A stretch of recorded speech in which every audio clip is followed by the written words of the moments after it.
Mateus capítulo 6, versículo 9 ao versículo 13. No 3, vamos ler todos juntos, principalmente os jovens que estão aqui, toda a igreja. Mateus 6 e 9 ao 13. 1, 2, 3. Portanto, vós orareis assim: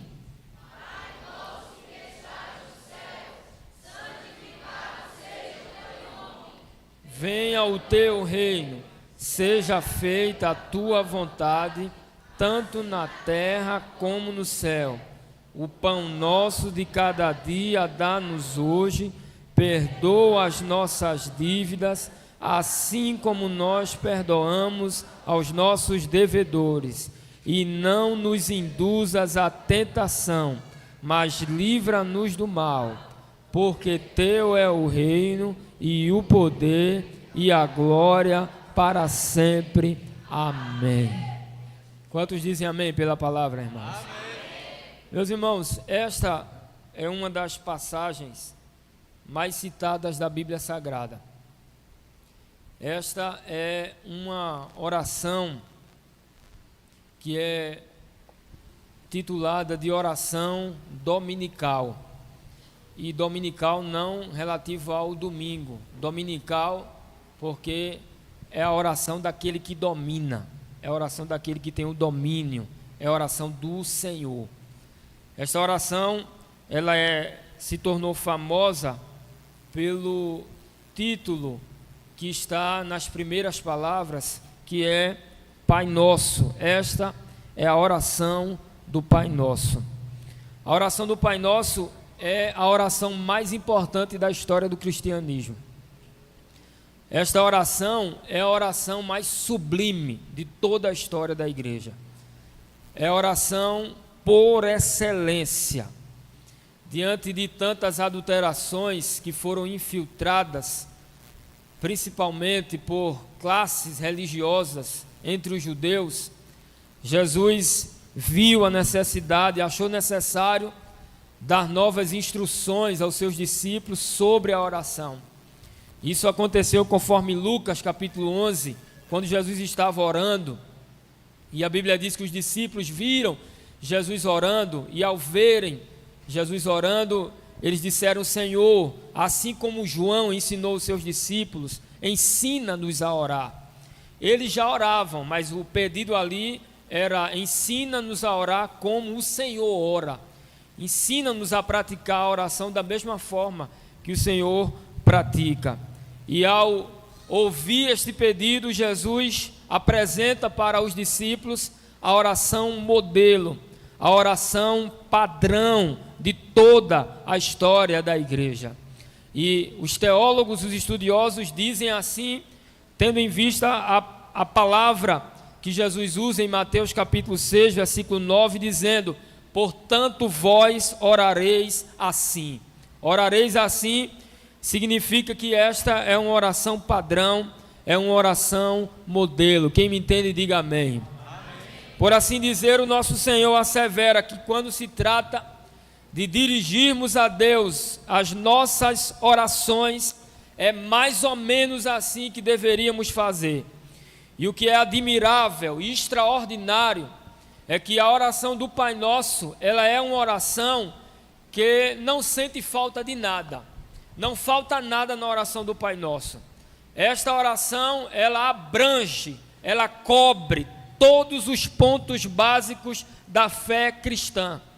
Todos os pontos básicos da vida cristã estão na oração do Pai Nosso. Nesta oração, Jesus não esqueceu de coisa alguma. Então, tudo que nós podemos fazer ao orarmos é tomar os princípios dessa oração. A gente precisa tomar muito cuidado, porque quando eu digo que essa oração é uma oração modelo, muitos entendem que o modelo aqui está nas palavras. Então, quando orarmos, quando formos orar, devemos somente usar essas palavras. Mas o modelo está nos princípios e não nas palavras. Se usarmos somente as mesmas palavras, podemos cair no formalismo.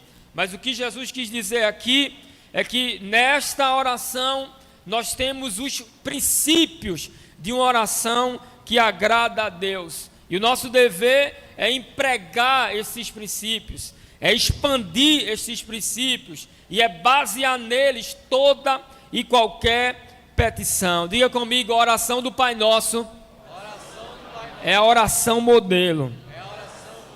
Quando a gente olha para essa oração desta forma, nós concordamos com os pais da igreja.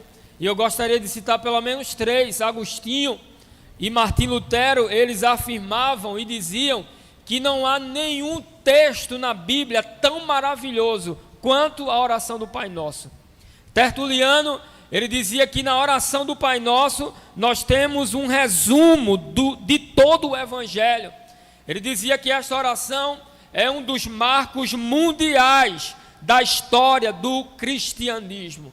Então a igreja primitiva, a igreja dos pais, período da patrística, a igreja odierna, com milhões e milhões de homens, de toda classe, de toda raça, de toda cultura, de variados costumes e regiões, praticam e publicam esta famosa oração. A oração do Pai Nosso está registrada em Lucas capítulo 11, os versículos 1, e em Mateus capítulo 6, versículo 9 ao versículo de número 13. O título desta oração era já um ataque, era já uma afronta de Jesus aos religiosos daquela época. Jesus, ele começa essa oração e os pais da igreja intitularam esta oração de Pai Nosso. Diga comigo, Pai Nosso. Pai Nosso. Diga mais forte, Pai Nosso. Pai Nosso. Pai Nosso é um ataque à religiosidade. A religiosidade acrescenta um grau de parentesco em Deus que nunca houve e não há. Para os religiosos, Deus é o meu pai e é o seu tio. Para os religiosos, Deus não tem somente filhos, mas tem sobrinhos. E os filhos de Deus são aqueles que compartilham de uma mesma denominação. Os filhos de Deus são aqueles que compartilham de um mesmo costume, que adoram a Deus no mesmo templo. Os sobrinhos são aqueles de outras denominações. Os sobrinhos são aqueles de outros grupos, são aqueles que têm outros costumes, são aqueles de outras regiões. A religião trata Deus como pai e Deus como tio, mas o Evangelho apresenta a Deus somente como pai, e pai de todos. Deus é o nosso pai. Quem diz amém por isso, irmãos? Deus é o nosso pai. A Bíblia diz em Romanos capítulo 8, versículo 16, que o Espírito Santo, ele testifica, ele confirma, ele bate o martelo com o nosso espírito, que Deus é o nosso Pai, que nós podemos chamar Deus de nosso Pai.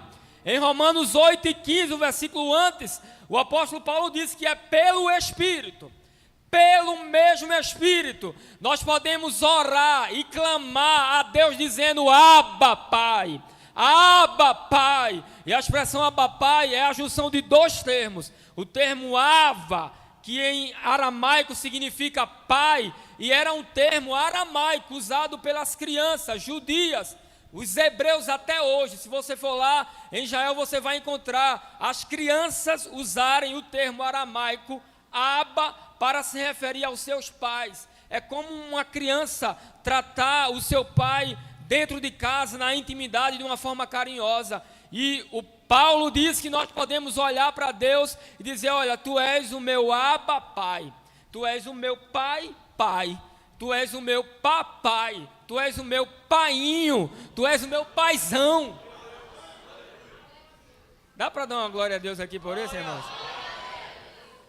Levanta a mão para cima assim e diga assim: ó, o Todo-Poderoso, o Criador do céu e da terra, o dono da vida. Agora bata no peito e diga assim: é o meu papai.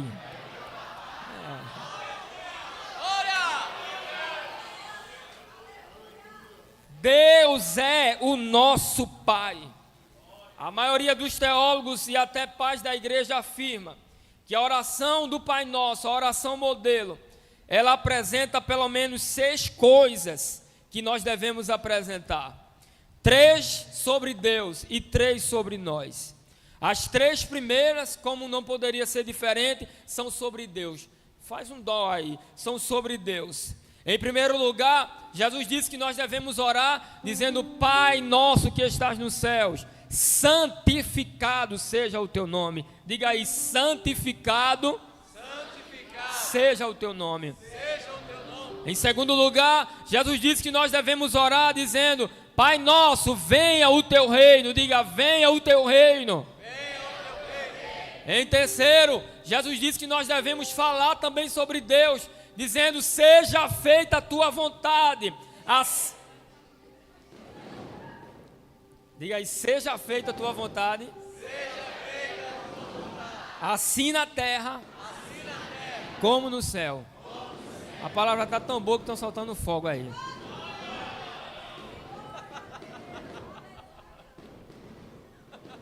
A partir daí, Jesus agora começa a falar sobre as nossas necessidades.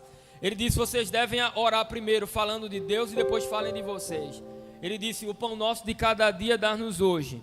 Depois ele diz: perdoa as nossas ofensas. E por último ele diz: livra-nos do mal e da tentação. O tema escolhido para este congresso é o segundo pedido da oração do Pai Nosso. É: venha o teu reino. Dá para repetir isso aí de novo?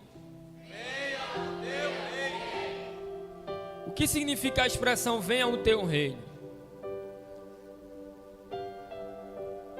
O que Jesus quis dizer quando orientou os discípulos e todos os cristãos de todas as épocas a orar dizendo: venha o teu reino. Baseados nisso, há uma tradição judaica que diz que qualquer oração que nós fizermos e que nela não nos referirmos ao reino ou à vontade de Deus, considere esta oração uma oração inútil, uma oração que não serve para nada.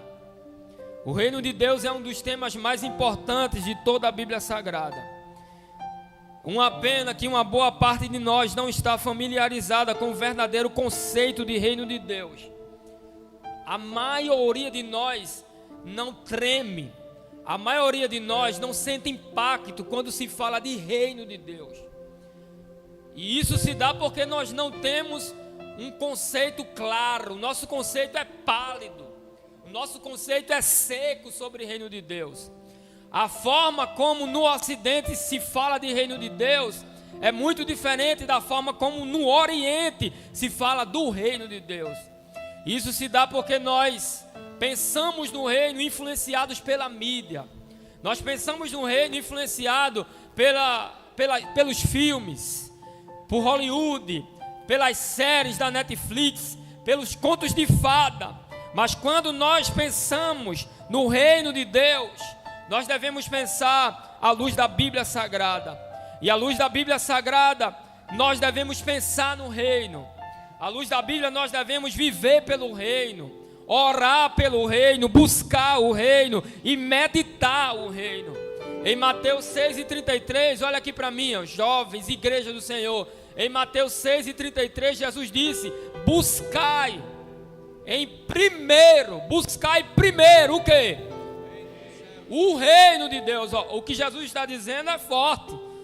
É forte isso aqui. O que Jesus está dizendo é: antes de qualquer coisa, antes de tudo, antes das riquezas, antes da fama, antes da saúde, antes dos holofotes, antes de qualquer coisa nesse mundo, busquem em primeiro lugar o reino de Deus.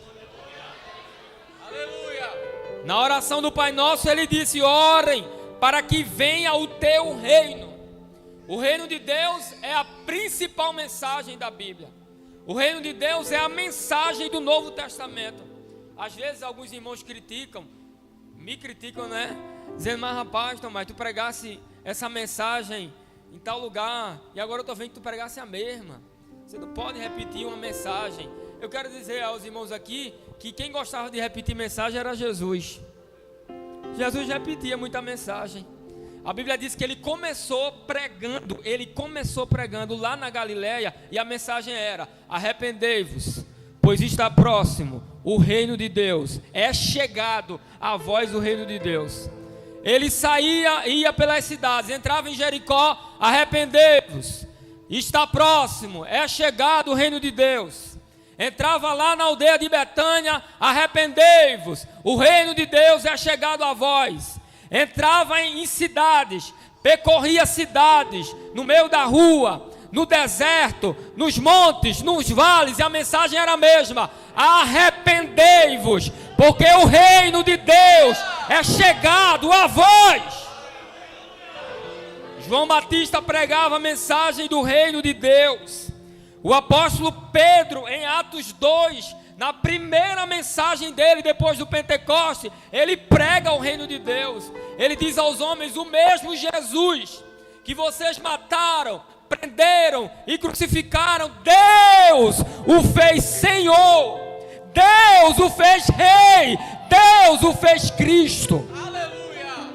O apóstolo Paulo diz a Bíblia em Atos 20, em Atos 28 e 31, que andava pelos países, que andava pelas cidades, na sua casa, nas prisões, e a mensagem de Paulo era: o reino de Deus, o reino de Deus, o reino de Deus.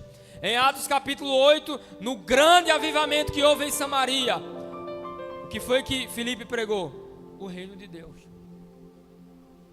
Nós precisamos de um avivamento no Brasil.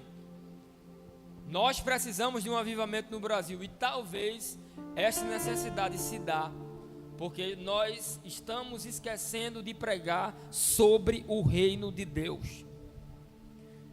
O termo reino de Deus no grego, el teto re basileia su, venha o teu reino, ou que o teu reino venha. Esta expressão na oração do Pai Nosso, Jesus usou uma frase, Jesus usou um estilo poético que era muito comum entre os hebreus, que é conhecido tecnicamente como paralelismo. Os hebreus eles tinham o costume de dizer uma coisa e logo depois repetir a mesma coisa de forma diferente. E foi o que Jesus fez aqui. Isso é o que acontece nos Salmos. Salmo 46: Deus é o nosso refúgio e fortaleza.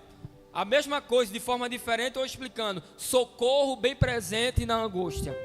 O Senhor é o meu pastor. A mesma coisa de forma diferente, expandido e explicando: nada me faltará.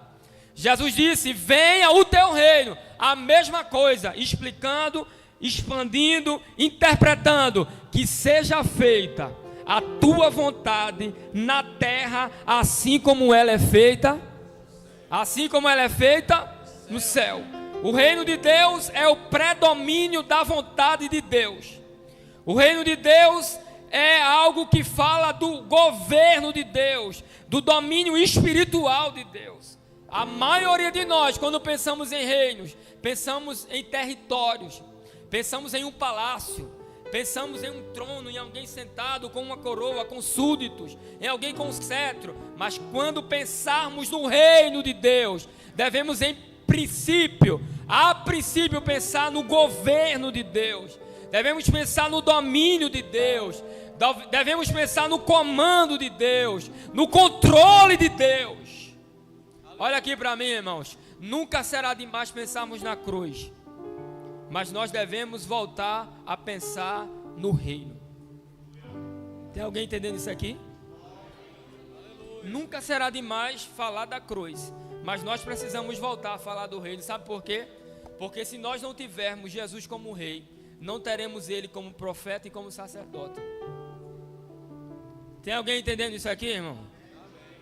Se você não tiver Jesus como rei, você também não terá ele como seu profeta e também como sacerdote.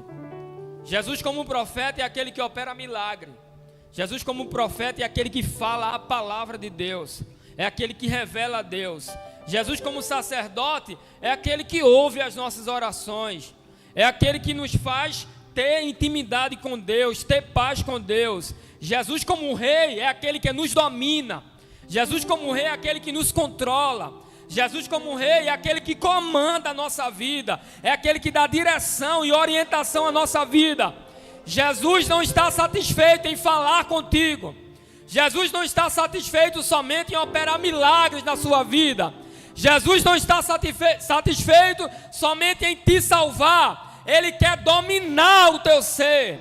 Ele quer controlar a tua vida. Ele quer ser o teu Senhor. Ele quer ser o teu Rei.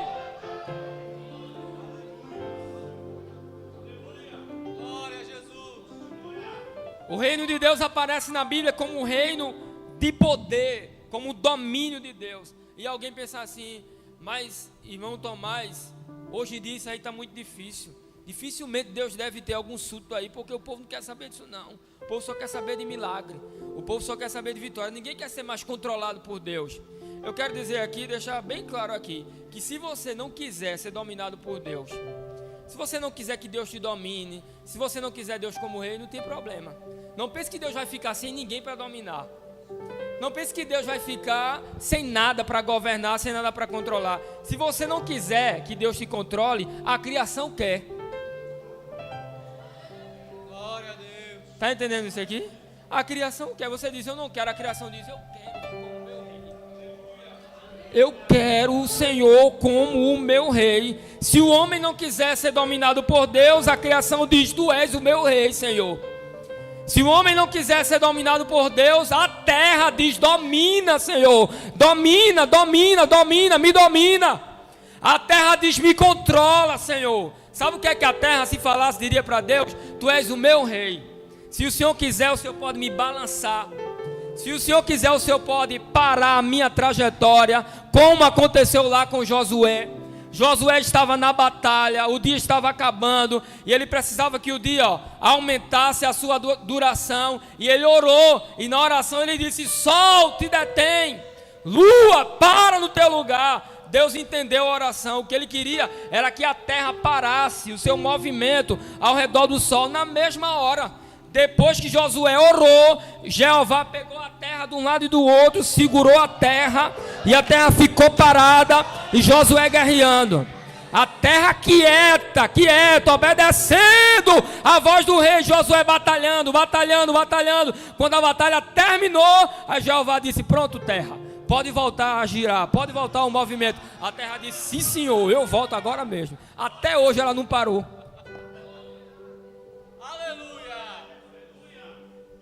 Se você não quiser que Deus te domine, os animais querem. Se você não quiser que Deus te domine, o vento quer o domínio de Deus. As estrelas querem o domínio de Deus. Se você não quiser que Deus te domine, Jó disse, os raios, Jó 38, Jó disse, os raios se apresentam a ele e diz assim, eis-nos aqui, tu és o meu dominador, tu és o meu rei. As nuvens são dominadas por ele. Os ventos são dominados por ele. Jesus estava lá no mar da Galileia. O vento se levantou, a tempestade se levantou. E a Bíblia diz que os discípulos tentaram, não resolveram. Ele estava dormindo. Ele levanta-se, olha para o vento e diz, cala-te mar, aquieta-te vento. O mar se acalmou, o vento se aquietou. Tudo se fez uma bonança. Os discípulos olharam assim e disseram, que homem é este? Que até o vento e o mar declaram que ele é rei. Até o vento e o mar lhe obedecem. Se você não quiser que Deus te domine, os animais, os montes vão ter ele como rei. A Bíblia diz que os montes batem palmas para Deus. Os montes adoram a Deus. Os grilos, as cigarras, os peixes, todos os seres adoram a Deus. Os animais obedecem fielmente cada ordem de Deus. Isso é uma vergonha para muita gente, não é, irmãos? Tem gente aí perdendo para jumenta. Tem jumenta melhor do que um monte de crente por aí. Balaão montou na jumenta e disse, vou amaldiçoar o povo de Deus. A Bíblia diz que ele foi andando no meio do caminho, indo lá em direção, para pregar maldição contra Israel. No meio do caminho, a Bíblia diz que a jumenta pega Balaão e leva ele para perto do mato. Aí ele se fere com espinhos, nas árvores lá, ele puxa a jumenta, bate nela, ela volta para o caminho. Ele vai andando mais um pouquinho, de repente, a Bíblia diz que a jumenta aperta o pé de Balaão contra uma parede. Ele sente a dor, bate nela, ela volta para o caminho, ele continua lá, o caminho da maldição para Israel. Ela vai andando, de repente, sem Balaão esperar, a jumenta dá uma queda em Balaão. Dá uma queda nele, ele cai com a cara no chão. Olha, eu vou dizer uma palavra de Deus aqui. Eu sei que está na live, mas isso aqui não tem nenhum problema a dizer. Eu quero dizer aqui para a igreja aqui de Caruaru, para toda a igreja que está nos assistindo, que aqueles que estão querendo amaldiçoar o povo de Deus vão cair com a cara no chão e vão se sujar. Quem crê nisso aqui, irmãos?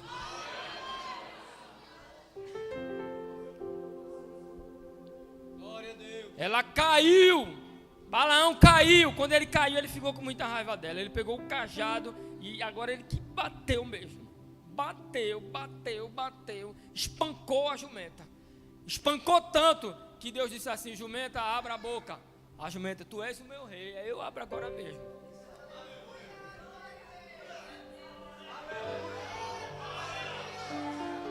Porque você está me batendo, Balaão? Ele olhou assim, a jumenta falando: você é uma jumenta desobediente.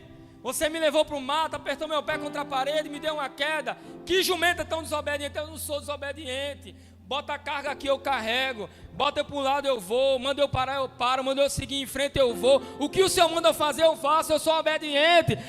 Balaão olhou para ela e disse: você é desobediente. E tem mais. Se eu tivesse aqui, porque eu estou com um cajado. Se eu tivesse aqui uma espada, eu ia agora mesmo cortar o teu pescoço, jumenta desobediente. A jumenta olhou. Quando a jumenta olhou para frente assim, olha assim, ó. Eu acho que ela fez o sinal assim, olha assim. Ele olhou para frente. Quando ele olhou, os olhos dele se abriram. Ele viu lá na frente o anjo do Senhor, que estava com a espada desembainhada, preparado para cortar o pescoço de Balaão, que estava indo amaldiçoar o povo de Deus. Quando o rei fala, a jumenta abre a boca. Quando o rei fala, o leão fecha a boca.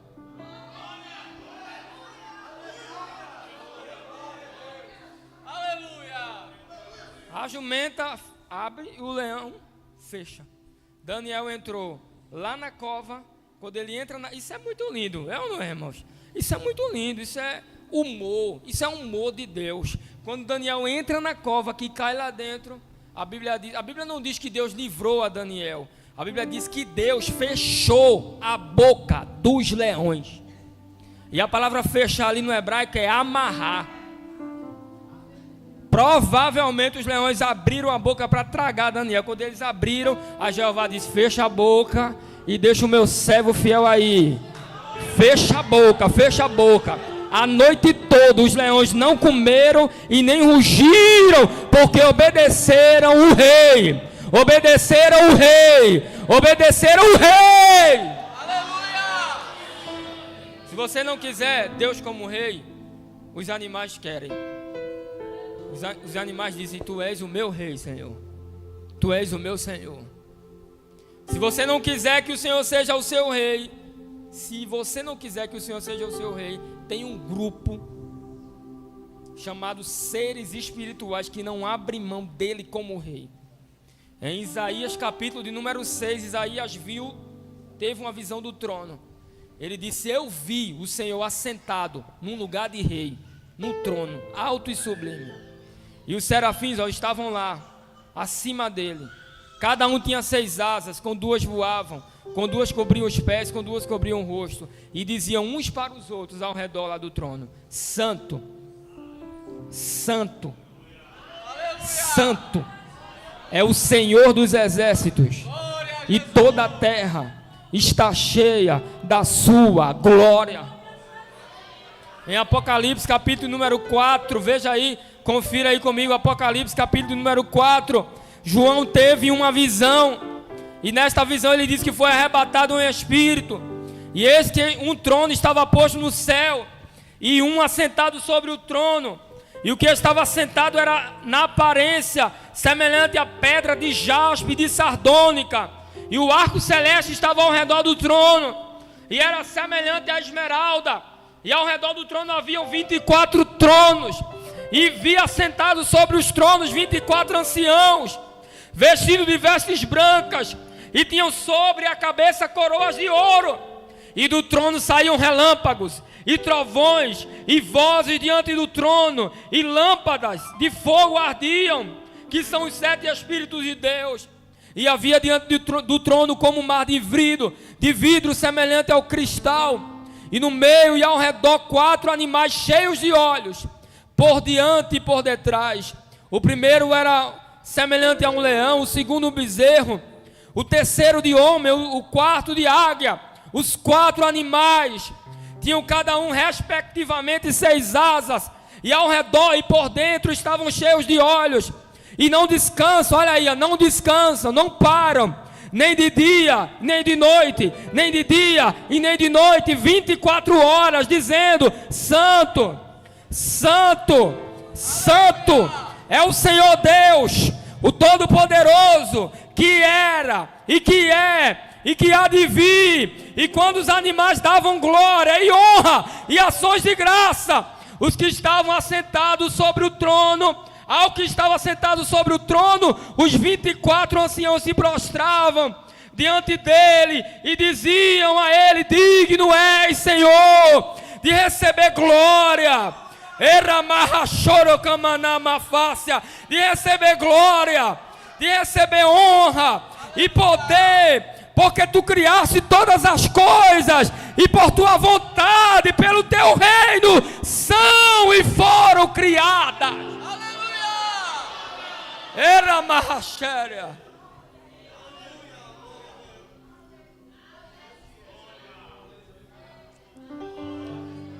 Aleluia! Aleluia! Não tem problema, se você não quiser ele como rei, os anjos querem. Os anjos querem. Em Apocalipse 5, João disse: eu vi um livro selado com 7 selos, e olhei no céu, e ninguém no céu, na terra, nem debaixo da terra podia abrir o livro, nem olhar para ele, nem desatar os seus selos. E eu chorei muitíssimo, e de repente um dos anciãos veio até a mim e disse: não chore, João.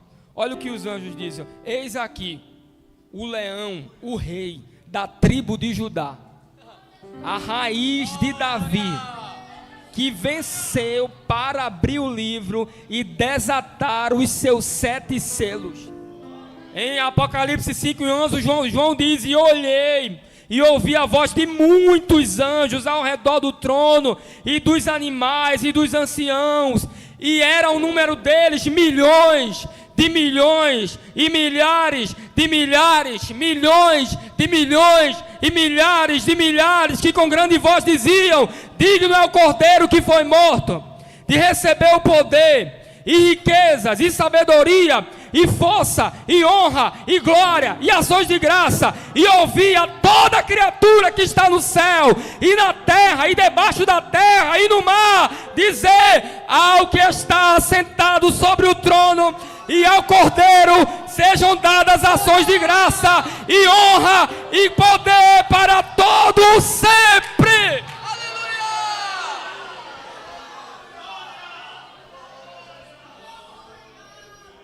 Glória a Deus!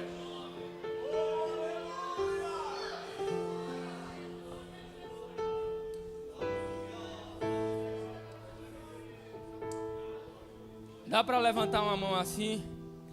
Diga: digno é o Cordeiro de honra, de glória, de ações de graça e poder para todos sempre.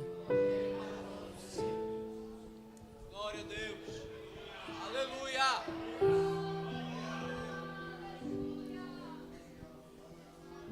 Eu quero já me encaminhar para o fim e dizer a você que se você não quiser ele como rei,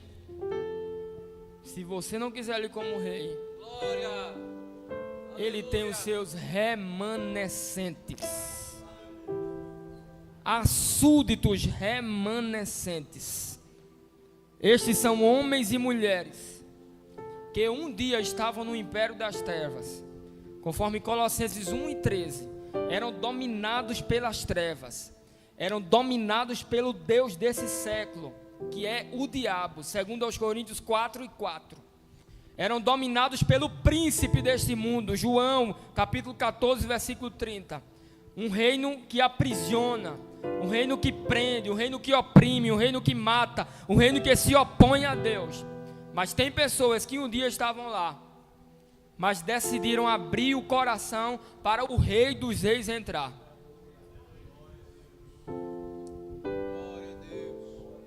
E não há cadeia que não seja quebrada quando esse rei decide entrar no coração de alguém.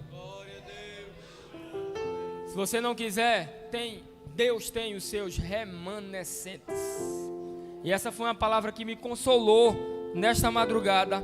Deus ainda tem pessoas que não abrem mão do seu reino, que não abrem mão do seu domínio, que não abrem mão da vontade de Deus, que não abrem mão da palavra de Deus, que não abrem mão dos valores de Deus, dos princípios de Deus. Há uma grande pressão na sociedade, não que a gente saia da igreja, mas que a gente abra a mão do reino. Porque você sabia que alguém pode vestir a camisa, vem o teu reino. Alguém pode fazer parte de um grupo da igreja. Alguém pode ser membro de uma denominação. Pode pregar como eu estou pregando, pode cantar, pode tocar e ainda não fazer parte do reino. É possível você fazer parte de uma denominação e não fazer parte do reino. Quem faz parte do reino não abre mão dos valores absolutos do reino. E há uma grande pressão na sociedade pós-moderna, que nós vivamos aqui, mas devemos abrir mão dos valores. Isso influenciado principalmente por políticos malditos. Porque tem político que é uma bênção, mas tem político que é uma maldição. Tem autoridade que é uma bênção para a igreja, mas tem autoridade que é uma maldição. E está uma moda de surgir autoridade assim no Brasil. Vou falar aqui nome não, porque estão vigiando a gente, né? Eles estão olhando as lives. Tudo que a gente fala agora na live, a gente tem que tomar cuidado, porque eles estão olhando tudo. Tudo que a gente fala, eles querem mandar no que a gente fala aqui. Entre aspas, a rainha dos baixinhos, diz que a gente tem que mudar a Bíblia. A gente precisa escrever outra Bíblia. Essa Bíblia aqui está desatualizada. Qual moral que aquela mulher tem para falar da Bíblia? Olha aqui para mim, ó. Rei das crianças é Jesus.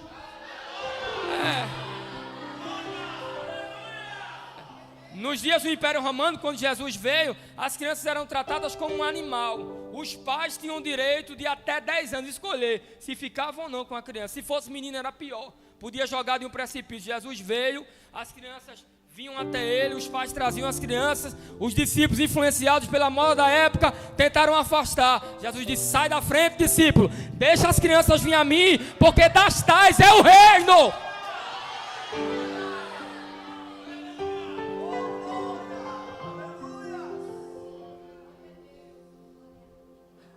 Eles não entendem nada sobre o reino e querem dar opinião sobre o rei, querem dar opinião sobre a nossa vida.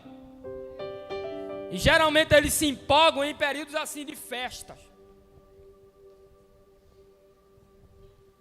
Em Garanhuns, Johnny Hooker disse que Jesus era um gay. Estou dizendo o que ele disse, viu?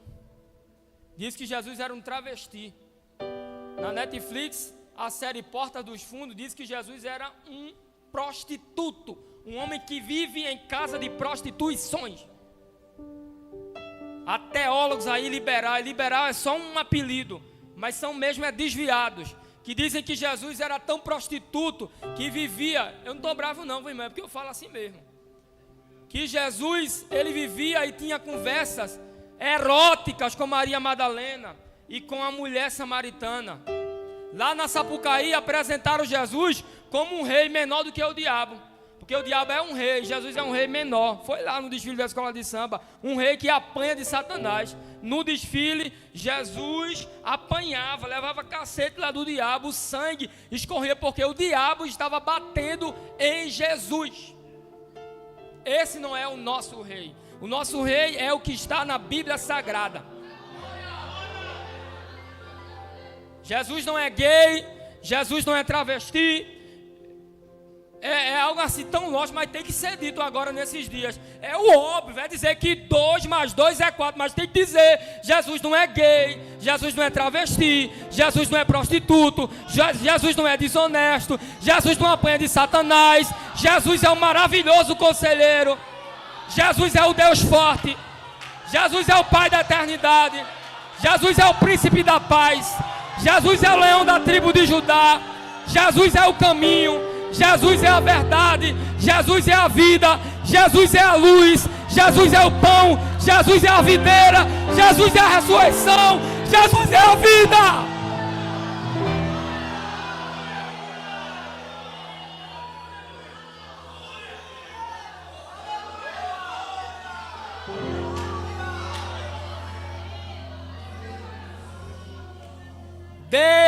Deus vai levantar pastores, homens de Deus que estão aqui. Deus vai levantar uma geração que não abre mão do reino de Deus por nada.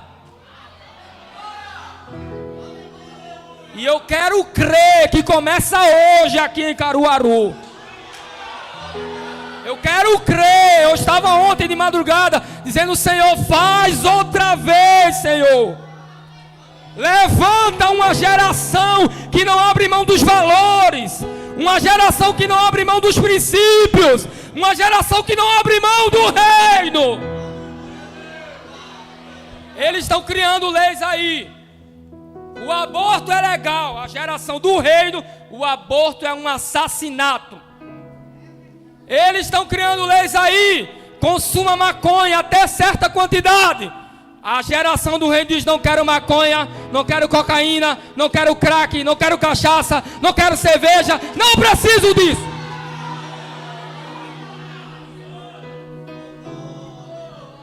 Eles dizem assim, ó, sexo livre, sexo com o maior número de pessoas. A geração do reino diz: não, senhor, sexo é no casamento. Sexo é no casamento. Eles estão dizendo: as meninas sejam feministas, mas uma menina do reino diz nada de feminismo. Não preciso de feminismo, não devo nada ao feminismo. Feminismo nunca fez nada. Feminismo é só uma bandeira aí para esconder os males da ideologia de gênero. Vocês são femininas. Femininas. Nada de feminismo aqui. Tome cuidado. Tem moço que entra na faculdade depois de 15 dias. Ouvi um terrível lá, marxista, comunista, esesista todinho aí. Aí já bota lá no Instagram, num perfil, na bio, hashtag feminista. Vai te converter, terra.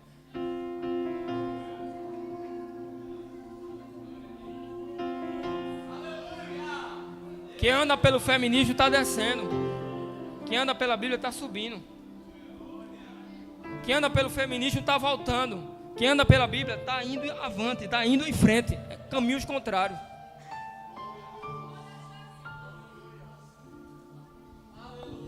Eles dizem: ser grande é ter riquezas. Ser grande é ter riquezas. A geração do reino diz: ser grande é ter tesouro, onde nem a traça, nem o ferrolho, nem a ferrugem.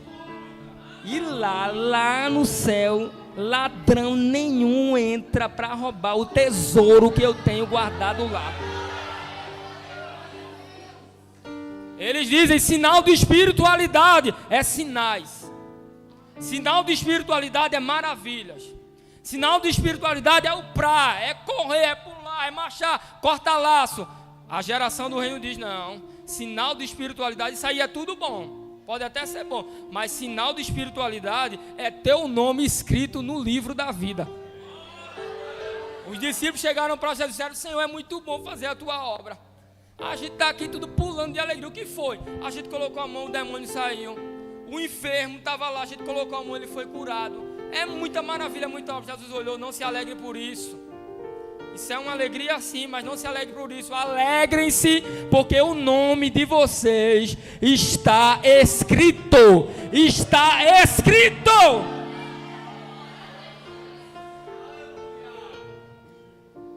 Eu quero dizer aqui o que eu senti de Deus de escrever ontem. Isso aqui eu escrevi ontem aqui, ó. Escuta isso aqui. Há uma luz no fim do túnel. No fim desse túnel escuro há uma luz.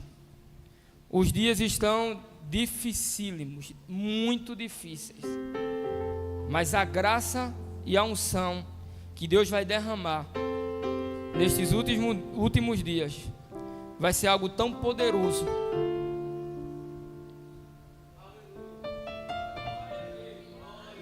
Alguém entendeu isso aqui? Há uma luz no fim do túnel. Deus vai levantar uma geração aí com uma graça tão poderosa, com uma unção tão forte que vai se espalhar pelo Brasil, que vai derramar pelo Brasil, para fora do Brasil. A Europa está mergulhada no ateísmo, no secularismo, no materialismo, na frieza espiritual. Mas eu digo uma palavra de Deus aqui, de Deus. Quem quiser crer, creia. Eu digo uma palavra de Deus. Deus vai levantar uma geração como tocha de fogo e vai enviar assim para a Europa. Vai lá, toca fogo na Europa. Vai lá, toca fogo na Espanha. Toca fogo em Portugal.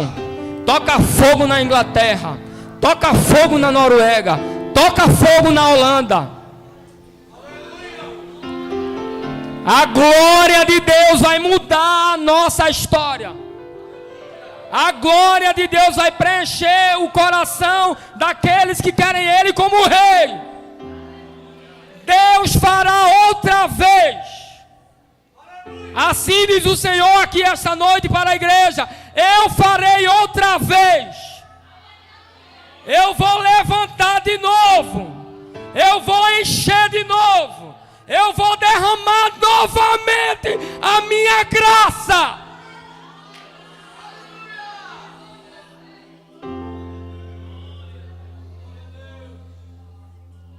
Aí você pode pensar: e as coisas aqui, irmão? Como é que vai ficar aqui? Buscai primeiro o reino e as demais coisas. E as demais coisas. Diga para quem está do seu lado aí: busque o reino e não vai faltar nada.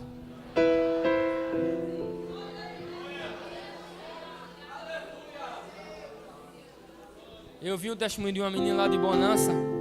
Essa menina foi convidada para uma entrevista numa grande empresa. E quando ela chegou lá, na hora da entrevista, a mulher perguntou a ela assim: depois de tudo, no final, o que é que você acha do casamento homossexual? A menina crente do reino, ela disse assim: olha, a minha fé, eu não concordo com casamento homossexual. Não concordo. Agora, eu não teria dificuldade nenhuma em trabalhar com qualquer pessoa, independente da sua orientação sexual aqui. Trabalho com todo mundo. A mulher disse: tudo bem. O tempo chegou o e-mail para ela. Ela não foi aprovada na entrevista por causa dessa resposta. Ela ficou muito triste, ficou muito preocupada, queria trabalhar. Deus cuida ou não cuida? Deus cuida ou não cuida? O tempo passou, o telefone tocou. Quando o telefone tocou, outra empresa ligou para ela. E essa empresa agora era de um crente. Essa empresa agora era de um crente mais perto da casa dela do que aquela outra empresa. E tem mais perto, não ia para muito longe e o salário maior. Disse assim: eu quero você trabalhando aqui na minha empresa. Você vai ficar aqui no escritório, me ajudar aqui no escritório. Venha para cá. Ela agradeceu a Deus, foi fiel a Deus e não abriu mão dos valores do reino por causa de nada desse mundo. Posso convidar a igreja de pé, pastor? Vamos ficar de pé, fique de pé. Nós já iremos encerrar. Nós já iremos encerrar. Eu quero lhe perguntar aqui, você vai responder de forma sincera, viu? Não responda da boca para fora. Você está disposto a viver o reino de Deus? Você está disposto a ser o reino de Deus? Os discípulos disseram: Senhor, quando é que vai ser o reino? Jesus disse: vocês estão enganados. O reino de Deus não vem com aparência exterior. Não dirão ele ali, ele aqui. O reino de Deus está em vós. Vou dizer mais uma vez: o reino de Deus está em vós. Diga assim: eu sou o reino de Deus. Eu sou o reino de Deus. Ser o reino de Deus é ter uma vida totalmente totalmente comprometida, submetida à sua vontade. Ser o reino de Deus é se render totalmente à vontade de Deus. É abrir mão da minha vontade e escolher a vontade de Deus. Ser o reino de Deus é anular. Ser o reino de Deus é cancelar a minha vontade. E dizer, eu quero a tua, Senhor. Eu quero a tua vontade, Senhor. Tem um profeta na Bíblia chamado Jonas, que abriu mão do reino. Olha aqui para mim, ó. Abriu mão do reino. O Senhor disse, vai até Nínive. Disse, eu não quero. Não quero. Abriu mão do reino. Jesus chamou um súdito obediente, chamado grande peixe. Porque tem homem que é desobediente, mas o peixe não desobedece. Eu nunca vi um peixe desobedecer. Desobedece não, irmão. Pedro chegou para Jesus e disse, Senhor, a gente deve pagar o tributo a César. Jesus disse assim, dê a César o que é de César e dê a Deus o que é de Deus. Na moeda tem a imagem de quem? De César. Você é a imagem de quem? De Deus. Então dê a moeda a César e você completamente se entregue para Deus. Senhor, mas eu não tenho dinheiro, estou liso, me dê, também não tenho. Ele disse, Pedro, vai lá e pesca um peixe, o primeiro peixe que tu achar. Tu abre a boca dele e vai ter lá o dinheiro para pagar o meu imposto e o teu. O peixe obedece ou não obedece? Obedece ou não obedece? Eu imagino Jesus dizendo ao peixe assim, ó. Primeira moeda que você vê, pegue. Quando Pedro lançar o anzol, pegue. Ele lançou, quando ele lançou o peixe, foi lá e abocanhou. Quando Pedro pescou o peixe que abriu, nós temos o primeiro registro histórico de saque 24 horas, no banco 24 horas. Quem inventou foi ele. O que é saque 24 horas? Você está precisando de dinheiro, vai lá e saca. O primeiro registro está aqui. Glória a Deus. Aleluia. Os discípulos passaram a noite toda pescando, não conseguiram pescar nada. Quando foi de manhã, Jesus apareceu lá na beira do mar.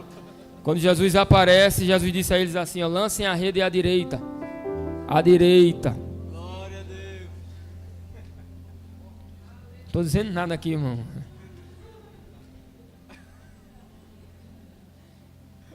Eles lançaram a rede à direita, os peixes, ó, tudo para a direita.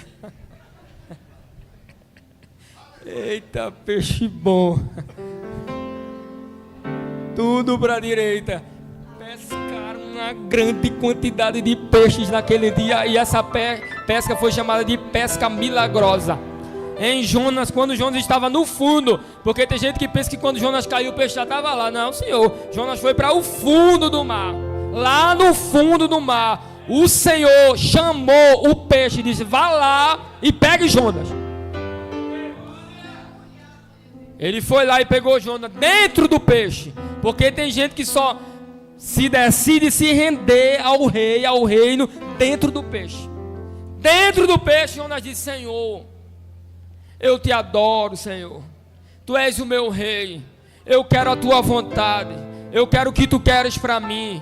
O que tu quiseres eu quero. Eu quero falar o que tu queres. Eu quero ser o que tu queres. Eu quero ter o que tu queres para mim. Aí o Senhor ouviu, chamou o peixe de novo e disse, agora pegue Jonas e leve ele para a beira do mar, porque ele não consegue mais nadar, está fraco.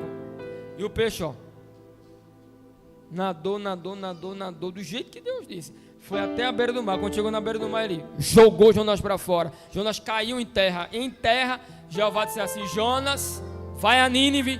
Se vou agora mesmo, Senhor. Existe uma segunda oportunidade para aqueles que querem se render ao reino de Deus. Feche os seus olhos nesta noite e receba essa palavra aqui, ó. Deus está te dando aqui neste congresso. Hoje é só abertura. Existe muita coisa ainda que Deus ainda vai fazer na tua vida. Deus está te dando uma oportunidade de se render ao reino. Deus está te dando uma oportunidade aqui hoje de mais uma vez dizer, Senhor, eu quero a tua vontade, Senhor. Senhor, eu quero o que tu queres para mim. Eu sei que não será fácil. A vontade de Deus não é fácil. O caminho com Deus não é um caminho fácil. O caminho com Deus é um caminho que às vezes é cheio de dúvidas. O caminho com Deus é um caminho que às vezes você não sabe mais o que fazer. O caminho com Deus é um caminho que às vezes não tem explicação. Aleluia. Mas Deus está dizendo aqui a você: renda-se à minha vontade. Renda-se ao meu querer. Entregue-se para mim. Paz do Senhor, meus amados irmãos. Acaba de se encerrar o primeiro dia de Congresso Jades, aqui na nossa matriz de Caruaru. Creio que você aí de casa sentiu um pouquinho de como foi aqui. E estamos aqui com o pregador da noite, o evangelista Tomás, e de acordo com o nosso tema do nosso congresso e da pregação, estaremos realizando algumas perguntinhas ao evangelista. Paz do Senhor, o senhor está bem?